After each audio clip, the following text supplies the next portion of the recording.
रहमान अस्सलाम वालेकुम। आज हम लोग स्टार्ट करेंगे। हमने जहाँ से लास्ट अपना लेक्चर वाइंड अप किया था। आज हम लोगों ने केमिकल बॉन्ड के हवाले से थोड़ी बहुत डिस्कशन की थी क्वेश्चन 22 तक। आज क्वेश्चन 23 से स्टार्ट करते हैं कि हमारे पास आयनिक बॉन्ड क्या होता है। ओके, तो इसको ज़रा वन बाय वन अंडरस्टैंड करते चले जाएंगे। याद रखिएगा, इसमें कोई चीज़ मुश्किल नहीं है, सिर्फ आप लोगों ने इसको थोड़ा सा अंडरस्टैंड कर। तो आयनिक बॉन्ड के हवाले से डिस्कशन करते हैं जी। तो what is an ionic bond? जब हमें आयनिक बॉन्ड का क्वेश्चन आएगा तो हमें सबसे पहले ये देखना है कि आयनिक बॉन्ड बनता कैसे है।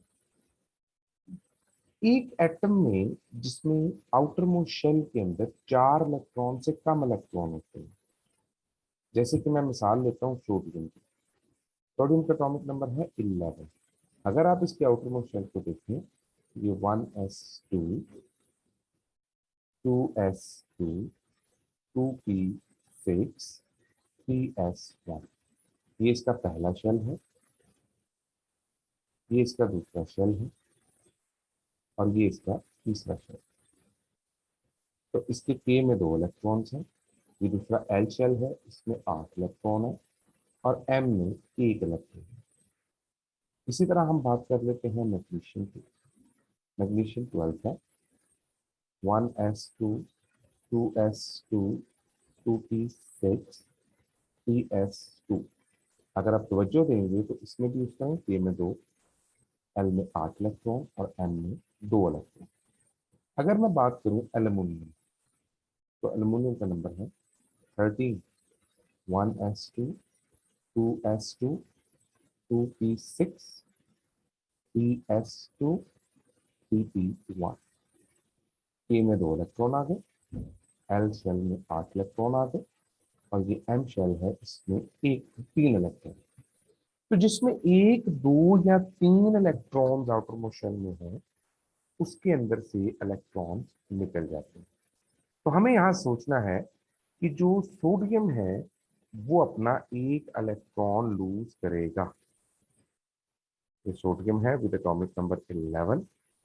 सोडियम अपना 1 इलेक्ट्रॉन लूज करते, जब अपना ये 1 इलेक्ट्रॉन यानी ये वाला आउटर मोस्ट इलेक्ट्रॉन लूज करेगा, तो इस पे प्रोटॉन बढ़ जाएंगे, इलेक्ट्रॉन्स कम हो जाएंगे, ये पॉजिटिव चार्ज में कन्वर्ट हो जाएगा, और इसकी ऑक्टेट यानी इसका ऑक्टेट कंप्लीट हो जाएगा।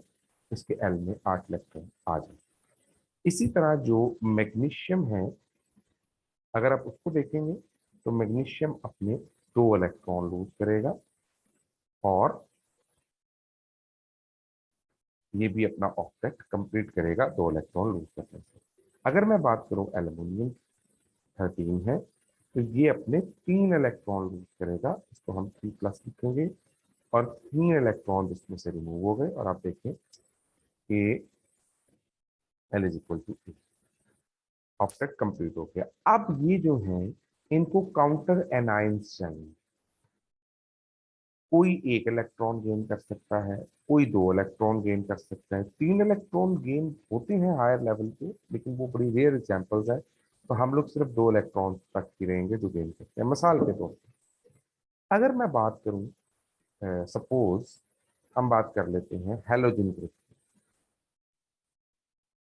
तो देखिए, हेलोजन में मेरे पास एक्स ग्रुप है, जिसमें फ्लोरीन, क्लोरीन, ब्रोमीन, आयोडीन आते हैं। ऐसा तीन रेडियो एक्टिव है, उसको कंसिडर नहीं करेंगे, वो ग्रुप में तो मौजूद है लेकिन वो अनस्टेबल है। क्लोरीन 9 है, 1s2, 2s2, 2p5। अगर आप देखें तो इसके एल में 7 इलेक्ट्रॉन है, इसको 1 इलेक्ट्रॉन चाहिए। तो ये क्या करेगा एल? ये 1 इलेक्ट्रॉन गेन करने की कैपेसिटी रखता है। तो जो 7 है, अगर मैं ये 1 इलेक्ट्रॉन दे दूं फ्लोरीन को, तो आप देखेंगे कि फ्लोरीन जो है वो इलेक्ट्रॉन गेन करने के बाद एफ नेगेटिव हो जाएगा। इन सिंपल वर्ड्स, जब इसमें इलेक्ट्रॉन एंटर होगा एक और, तो इसके एल में 8 इलेक्ट्रॉन हो जाएंगे, इसका ऑक्टेट कंप्लीट हो जाएगा। तो आपके पास फ्लोरीन भी इलेक्ट्रॉन गेन कर सकते हैं। अगर क्लोरीन होता तो वो भी डेफिनेटली गेन करता, ब्रोमीन होता तो वो भी गेन करता। और आयोडीन होता तो वो भी गेन करता।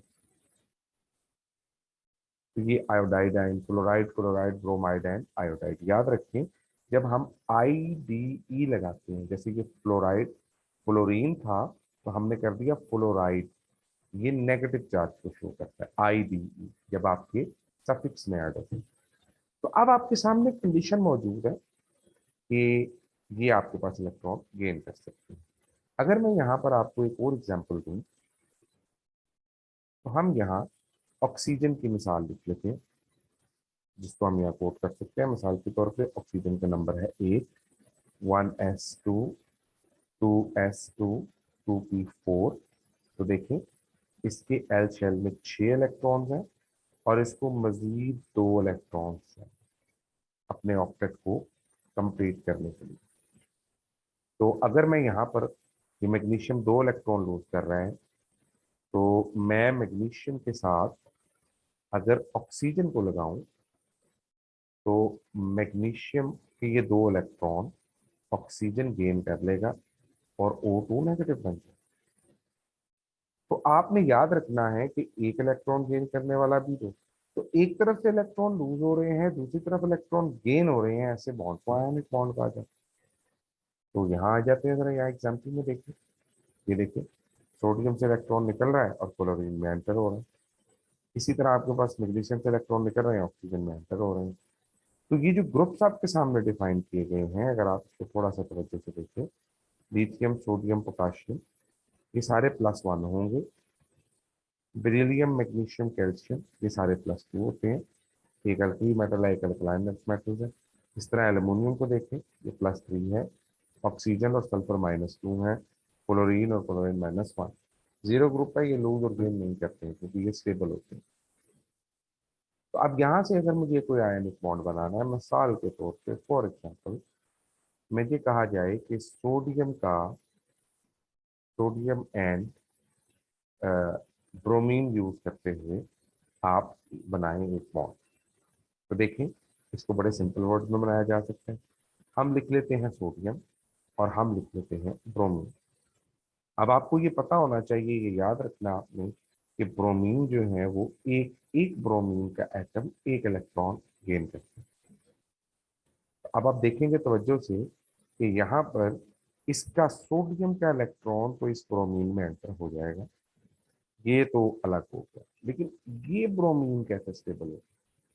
तो हमें फिर क्या करना पड़ेगा, हमें यहाँ पर दूसरा सोडियम ऐड करना पड़ेगा ताकि इस दूसरे सोडियम से इलेक्ट्रॉन निकले और इस ब्रोमीन में। जब यूं आप होगा तो फिर आप देखेंगे कि ये सोडियम इस ब्रोमीन से मिलकर बन जाएगा NaBr, और ये मिलकर बन जाएगा NaBr। तो यूं आपके पास इक्वेशन भी बैलेंस हो जाएगी। आप लिखेंगे 2Na plus Br, 2Na plus Br2, तो ये बन जाएगा 2NaBr। इस ब्रोमीन की जगह कोई भी हैलोजन हो सकता है। तो अगर मुझे कोई भी हैलोजन लगाना है, मिसाल के तौर पे यहाँ पर सोडियम की बजाय इस पूरे ग्रुप में से आपके पास जो नोट्स अवेलेबल हैं, इनमें से कोई भी एलिमेंट हो सकता है। मिसाल के तौर पे लिथियम हो सकता है, सोडियम हो सकता है, पोटाशियम हो सकता है। मैं इसको मिलाना चाहता हूँ F2 के साथ, इसको मिलाना चाहता हूँ सपोज Cl2 के साथ, इसको मिलाना चाहता हूँ Br2 के साथ। तो मैं क्या कर सकता हूँ, मैं इस इक्वेशन को 2 से मल्टीप्लाई करूंगा, क्योंकि मुझे याद रखना है कि लिथियम एक इलेक्ट्रॉन यूज करता है। जिसके बाद मेरा कंपाउंड बन जाएगा लिथियम क्लोराइड। जब यहाँ 2 से मल्टीप्लाई करेंगे तो लिथियम सोडियम क्लोराइड, और यहाँ पर ऐड करेंगे तो पोटाशियम ब्रोमाइड बन। ये बात आपको बोले जहन नशीन रखनी। इसके अलावा आप जब बेरिलियम, मैग्नीशियम, कैल्शियम को देखते हैं, तो बेरिलियम, मैग्नीशियम, कैल्शियम की मिसाल को भी स्टडी कर लेते हैं। अगर मुझे हैलोजन को ही मिलाना है, लिथियम, बेरिलियम, मैग्नीशियम और कैल्शियम को मुझे अगर हैलोजन से मिलाना है, देखें मेरे पास है फॉर एग्जांपल मैग्नीशियम। हम जानते हैं कि मैग्नीशियम 2 इलेक्ट्रॉन लूज करता है। तो देखें आपके पास एक मैग्नीशियम अगर 2 इलेक्ट्रॉन लूज करता है और हमारे पास Cl2 है, आप यहाँ देखेंगे एक इलेक्ट्रॉन मैग्नीशियम का इस क्लोरीन में एंटर हो गया और दूसरा इस क्लोरीन। इसके बाद मैग्नीशियम बन गया 2+ और क्लोरीन बन गया नेगेटिव। और फिर देखें इस फॉर्मूले को लिखने का तरीका, आपके पास इसके ऊपर जो चार्ज है मैग्नीशियम के ऊपर, ये 2 है, आप इसको यहाँ लिखेंगे और इसके ऊपर 1 है, -1 ही है ना एक्चुअली, आप 1 को यहाँ लिखें। तो हम लिखेंगे Mg1, लिखने की जरूरत नहीं है, Cl2।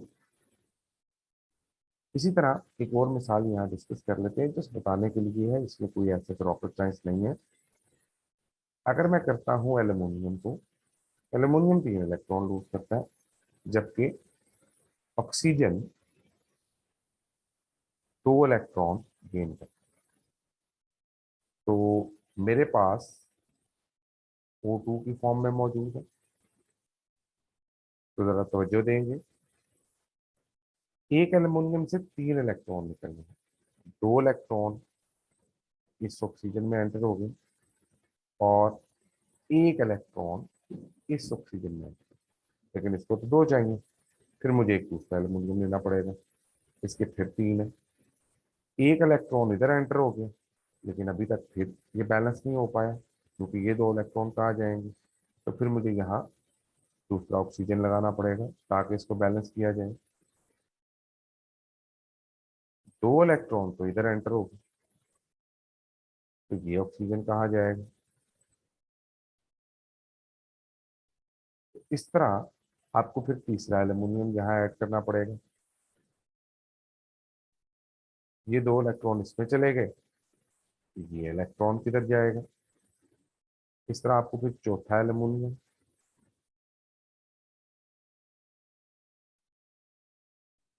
एक इलेक्ट्रॉन ये बच गया हमारे पास, एक इलेक्ट्रॉन भी, तो एक ये वाला इलेक्ट्रॉन इधर एंटर होगा, एक ये वाला इधर एंटर हो जाएगा, इस तरह ये वाला इलेक्ट्रॉन और ये वाला इलेक्ट्रॉन। आपके पास आ गया 4Al+3O2।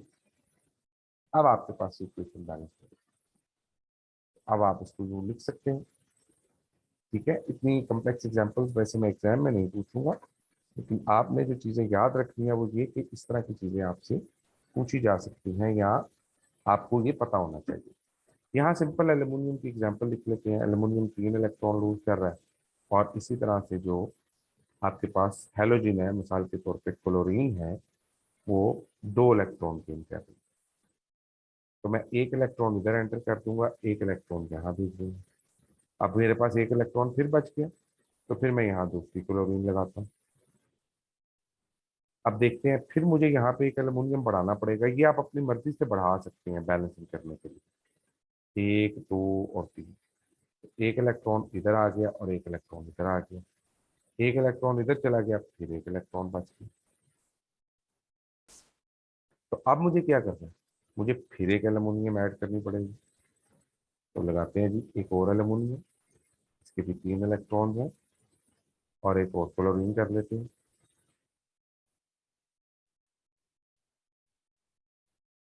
तो 1 2 और फिर यहाँ पे 2 बचे हैं, तो मैं यहाँ पे लिख लेता हूँ क्लोरीन क्लोरीन। तो 1 एंड, तो मैं लिख सकता हूँ कि मैंने कितने एल्यूमिनियम यूज किए, मैंने 3 एल्यूमिनियम यूज किए और मैंने कितने क्लोरीन यूज किए, 1 2 3 4। तो 4Cl2 मैंने यूज। तो सिंपली याद रखिए कि ये आपके पास इस तरीके से बैलेंसिंग होती है। हाँ, एक छोटा सा पॉइंट जो इसमें याद रखेंगे, अगर आपको क्वेश्चन दे दिया जाए इस तरह का कि आपको कहा जाए कि एल्यूमिनियम पे चार्ज है 3+ और क्लोरीन पे चार्ज है -1, इसको किसी फार्मूला के तहत लिखें, फार्मूला के मुताबिक लिखें, तो आप क्या करेंगे, ये जो इस पॉजिटिव के साथ है और जो इस नेगेटिव के साथ नंबर है, जो पॉजिटिव के साथ नंबर है उसको यहाँ लिखें और जो नेगेटिव के साथ नंबर है तो यहाँ तो ये आ जाएगा ए एल। वैसे ही जब हम सी एल लिखेंगे तो इसके साथ हम 3 लिखेंगे। तो ये वो है बॉन्ड जो इलेक्ट्रॉन के लूज और गेन होने से बनता है। ऐसे बॉन्ड को आप लोग आयोनिक बॉन्ड कहते हैं। इसमें एक छोटी सी चीज मजीद यहाँ देख लें कि आयनिक बॉन्ड जो है, जैसे एक पॉजिटिव चार्ज है एक नेगेटिव चार्ज है, इसी तरह से एक नेगेटिव चार्ज है एक पॉजिटिव चार्ज है। सिमिलरली यहाँ पर एक नेगेटिव चार्ज है एक पॉजिटिव चार्ज है, एक पॉजिटिव चार्ज है और एक नेगेटिव चार्ज। ये सब एक दूसरे को अपने अपने आप को अट्रैक्ट कर रहे हैं, पॉजिटिव नेगेटिव और negative positive. Now the point is कि क्या ये पॉजिटिव इस नेगेटिव को नहीं अट्रैक्ट कर सकता? तो ऑपोजिट चार्जेस बिल्कुल अपने आप को हर डायरेक्शन से अट्रैक्ट करते हैं। तो जरा तवज्जो दे के देखें, आपके पास ये बन गया, डेवलप हो गया। तो ये आपके पास 3 डायमेंशनल स्ट्रक्चर डेवलप होगा। ये आप लोग जहन में। तो this is something about ionic bond. और याद रखिएगा इसकी जनरल प्रॉपर्टीज क्या है कि ये स्ट्रॉन्ग फोर्स होती है और ये सॉलिड होते हैं। तो हम चलते हैं अपने लेक्चर की तरफ। यहाँ पे तो हमने ये चीज़ें डिस्कस की। जब हम कभी नेम देते हैं इन कंपाउंड्स को तो याद रखिएगा कैटाइन का नाम पहले आता है और अनाइन का नाम बाद में आता है। जैसे पोटाशियम कैटाइन है तो पहले लिखा, क्लोराइड आयन आयन है तो उसको बाद में लिखा। इस तरह कैल्शियम पहले आएगा और सल्फाइड बाद में आएगा। और मैंने अभी आपको बताया IDE क्यों ऐड करते हैं जब हम नेगेटिव चार्ज को प्रेजेंट करते हैं। कोवेलेंट बॉन्ड क्या चीज है? कोवेलेंट बॉन्ड एक ऐसा बॉन्ड होता है जो कि mutual sharing of electron pair से पैदा होता है। इसमें इलेक्ट्रॉन एक दूसरे के साथ म्यूचुअली शेयर होते हैं। इसमें कहीं से लूज नहीं हो रहे और कहीं से गेन नहीं। इसको जरा डिस्कस करते हैं थोड़ा सा डिटेल में। और फिर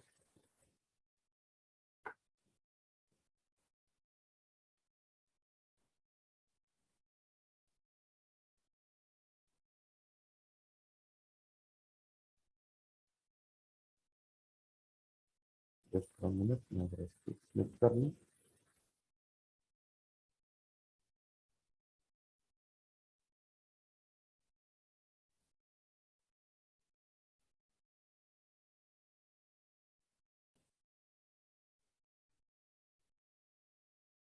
ऑलराइट, तो ये मेरे पास आ गया कोवेलेंट। इसकी मिसाल देख लेते हैं। जैसे मेरे पास हाइड्रोजन है, इसका एटॉमिक नंबर है 1। इसको कहेंगे, लिखेंगे 1s1। इसके के में एक इलेक्ट्रॉन है और इसको एक और इलेक्ट्रॉन चाहिए। अब एटम अपने आप को स्टेबल करता है 3 चीजों से। या वो लॉस ऑफ इलेक्ट्रॉन करता है, या वो गेन ऑफ इलेक्ट्रॉन करता है, या तीसरी चीज है कि वो शेयरिंग ऑफ इलेक्ट्रॉन करेगा अपने ड्यूप्लेट और ऑक्टेट को कंप्लीट करने के लिए। तो 1s2, 2s2, सॉरी ये तो हमारा हाइड्रोजन, सॉरी, इसके पास एक इलेक्ट्रॉन। अगर मैं इसको बनाऊं तो मैं बना सकता हूँ कि एक मेरे पास ये हाइड्रोजन का एटम। इसी तरह दूसरी हाइड्रोजन का एटम भी मैं यहाँ बना लेता हूँ। सपोज ये भी 1s1 है, इसके भी के में एक इलेक्ट्रॉन है और इसको भी मैंने यूं बना लिया। अब ये दोनों आपस में क्या करेंगे? ये दोनों आपस में बॉन्ड करेंगे। इस तरह से देखते हैं, एक तरफ ये हाइड्रोजन है और इसका इलेक्ट्रॉन, दूसरी तरफ हमारे पास ये हाइड्रोजन है। तो ये एक दूसरे के साथ इलेक्ट्रॉन शेयर कर रहे हैं। जब 2 इलेक्ट्रॉन आ गए तो ये डुप्लेट कंप्लीट हो गया। तो यूं आपस में हाइड्रोजन बॉन्ड बनाते हैं। क्लोरीन को भी एक इलेक्ट्रॉन चाहिए होता है स्टेबिलिटी के लिए। अगर आप उसके आउटर मोस्ट शेल को देखें, उसमें 1 2 3 4 5 6 और 7 इलेक्ट्रॉन। इसी तरह अगर हम दूसरे क्लोरीन को देखें तो उसके भी आउटर मोस्ट शेल में 7 इलेक्ट्रॉन है। 1 2 3 4 5 6 एंड 7। तो हम दो डिफरेंट चीजों co dot and cross formula से रिप्रेजेंट कर देते हैं। इसको dot and cross formula approach कहते हैं। तो ये दोनों आपस में यहाँ पर बॉन्ड बना लें। ताकि इन दोनों का ऑक्टेट जो है वो कंप्लीट हो सके। मैं इसको यहाँ से हाईलाइट करता हूँ। इसी तरह आप जरा एग्जांपल देखिए नाइट्रोजन की। नाइट्रोजन का एटॉमिक नंबर है 7। आप लिख सकते हैं 1s2, 2s2, 2p3। Simple word में इसके के में 2 इलेक्ट्रॉन्स हैं और एल में 5। आप जरा इसको समझते हैं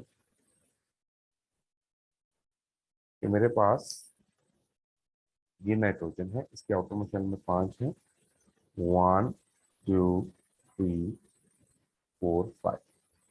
इसी तरह एक दूसरा नाइट्रोजन है, उसमें 1, 2, 3, 4 एंड 5। तो ये क्या करेंगे, ये आपस में बॉन्ड बनाएंगे और याद रखें कि ये आपके पास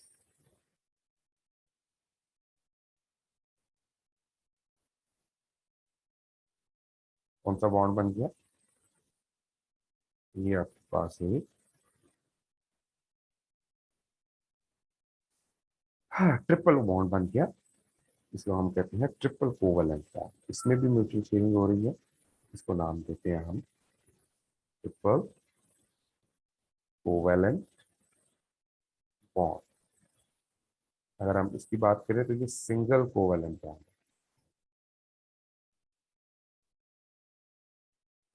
इसी तरह अगर हम थोड़ा मजीद डिटेल में डिस्कस करें तो हमारे पास ऑक्सीजन मौजूद है O2। तो ऑक्सीजन को देखते हैं। ऑक्सीजन का एटॉमिक नंबर 8 है। 1s2, 2s2, 2p4। इसके एल शेल में 6 इलेक्ट्रॉन हैं। तो बात बड़ी सिंपल है। आपके पास एक ऑक्सीजन है, इसमें 1, 2, 3, 4, 6 इलेक्ट्रॉन। इस तरह दूसरी ऑक्सीजन है, 1, 2, 3, 4, 5 एंड 6। अब क्या होगा, अब ये आपस में म्यूचुअल शेयरिंग करेंगे और इस म्यूचुअल शेयरिंग के नतीजे में आप देखिए आपके पास यहाँ पे 2 बॉन्ड बन जाएंगे। ऐसे बॉन्ड को हम डबल कोवलेंट बॉन्ड के नाम से जानते हैं। Double covalent bond. Covalent bond में आपके पास जो बहुत लंबा स्ट्रक्चर बनता है जैसे डायमंड है, याद रखिएगा डायमंड का स्ट्रक्चर ऐसे होता है। एक कार्बन 4 बॉन्ड बनाता है, तो यूं फर्दर ये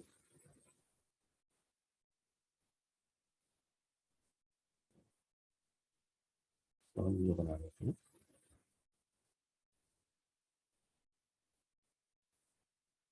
1, 2, 3, 1, 2, 3।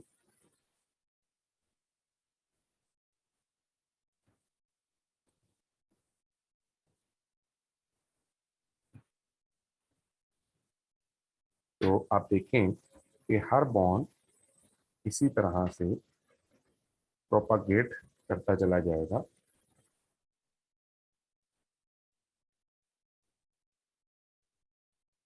तो आप जब इसके स्ट्रक्चर को देखेंगे तो ये स्ट्रक्चर जैसे मैं बना रहा हूँ ऐसे फैलता जाएगा।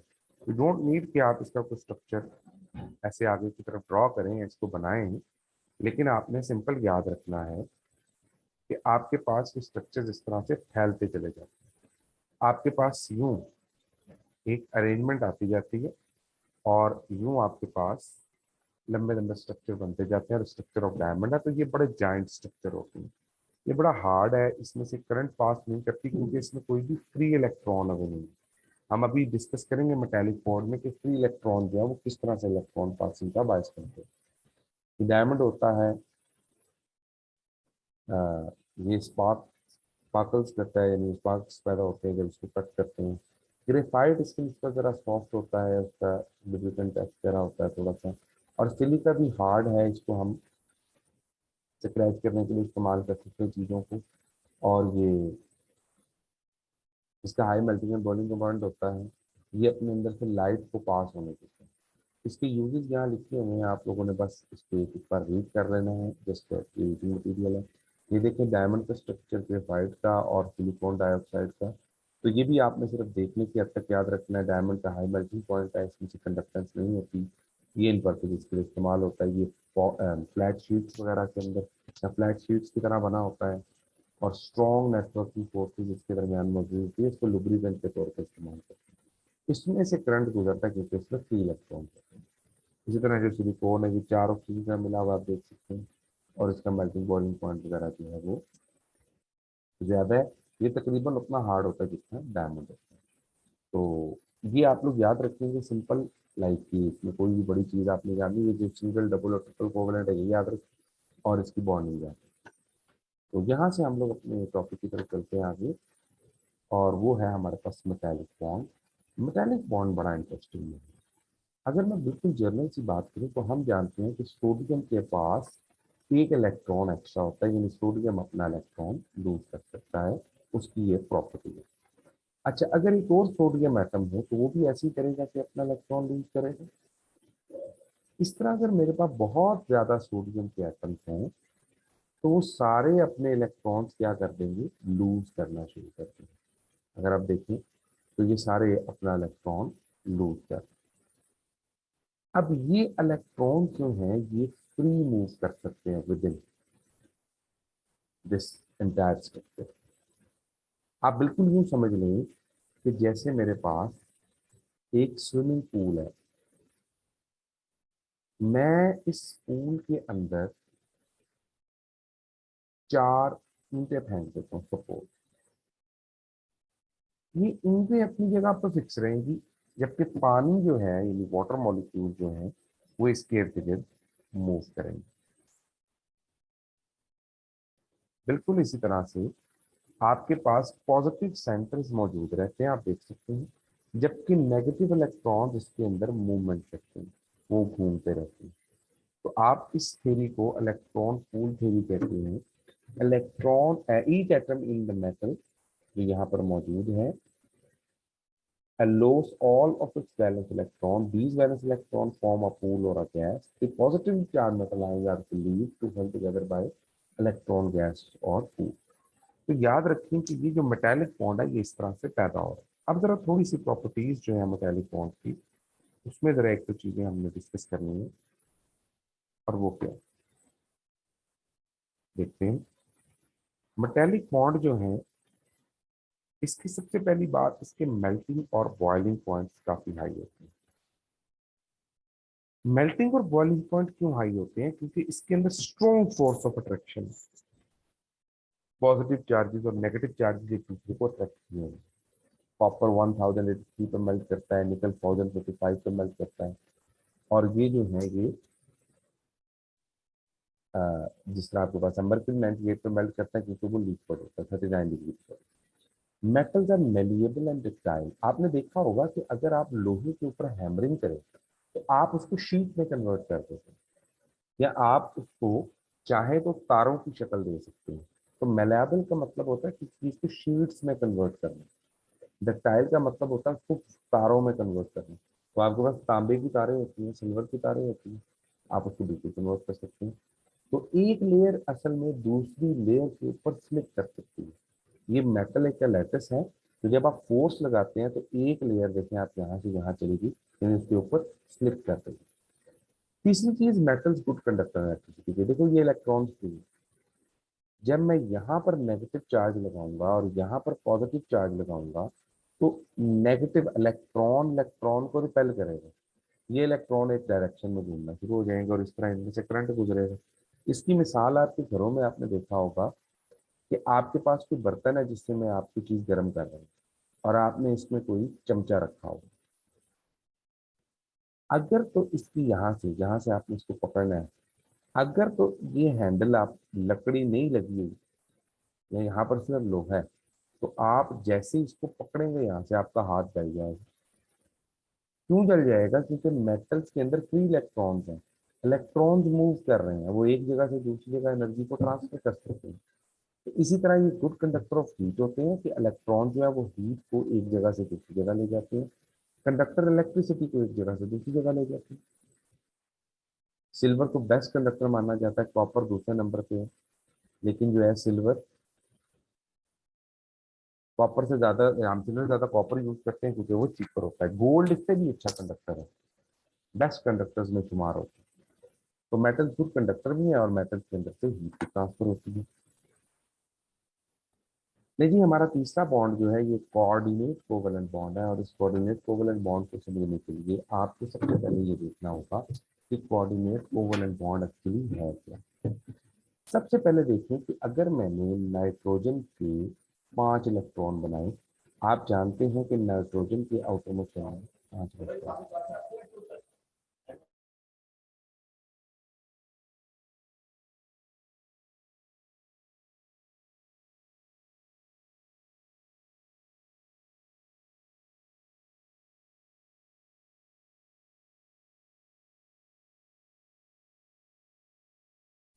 और तो यहाँ पर देखते हैं कि हम लोगों ने जो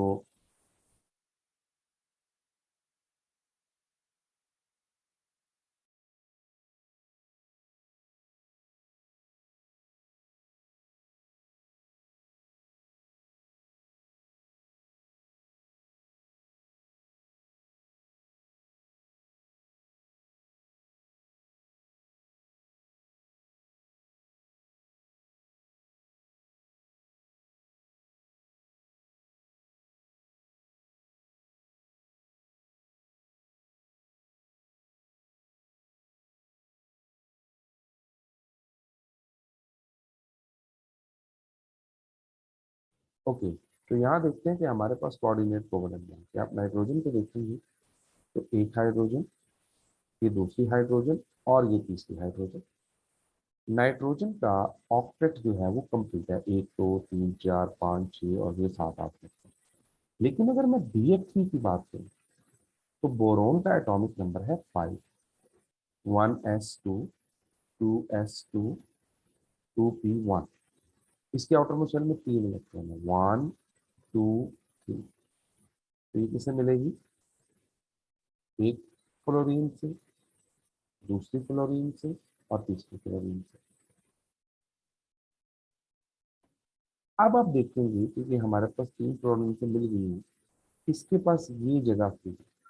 अभी 2 इलेक्ट्रॉन मजीद आ सकते हैं क्योंकि 2 4 और 2 6 इलेक्ट्रॉन इसके पास है, 2 की कमी है। तो अब क्या हो सकता है कि ये पूरे का पूरा ये वाले 2 इलेक्ट्रॉन, इसको पेयर ऑफ इलेक्ट्रॉन कहते हैं, इसको लॉन पेयर कहते हैं। ये पूरे का पूरा लॉन पेयर यहाँ पर ट्रांसफर होगा, और आप देखिए कि यहाँ पर ये जो लॉन पेयर यानी दोनों जो इलेक्ट्रॉन शेयर हो रहे हैं वो नाइट्रोजन की तरफ से थे। अगर हम बात करें ना कोवलेंट बॉन्ड की, तो उसमें एक इलेक्ट्रॉन एक एटम से था, एक इलेक्ट्रॉन एक एटम से था, फिर वो पेयर बना रहे। जबकि यहाँ बात करें तो आपके पास दोनों इलेक्ट्रॉन जो है वो एक तरफ से आ रहे हैं। तो आप जरा तवज्जो दें, ये नाइट्रोजन है, तो नाइट्रोजन के 1 2 3 4 5 6 और ये 2 7 8, ये कंप्लीट हो गए। यहाँ पर देखिए 1 2 3 और ये 4।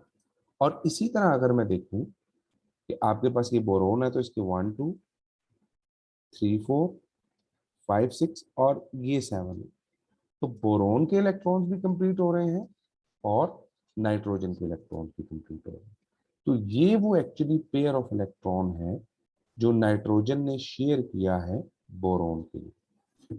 तो ये ऐसा बॉन्ड जो आपके पास एक तरफ से लॉन पेयर डोनेट हो रहा है, ठीक है। ऐसी स्पीशी को जो इलेक्ट्रॉन डेफिशिएंट है, जिसमें इलेक्ट्रॉन कम है, तो पूरे का पूरा पेयर डोनेट हो जाए, ऐसे बॉन्ड को हम कोऑर्डिनेट कोवलेंट बॉन्ड कहते हैं।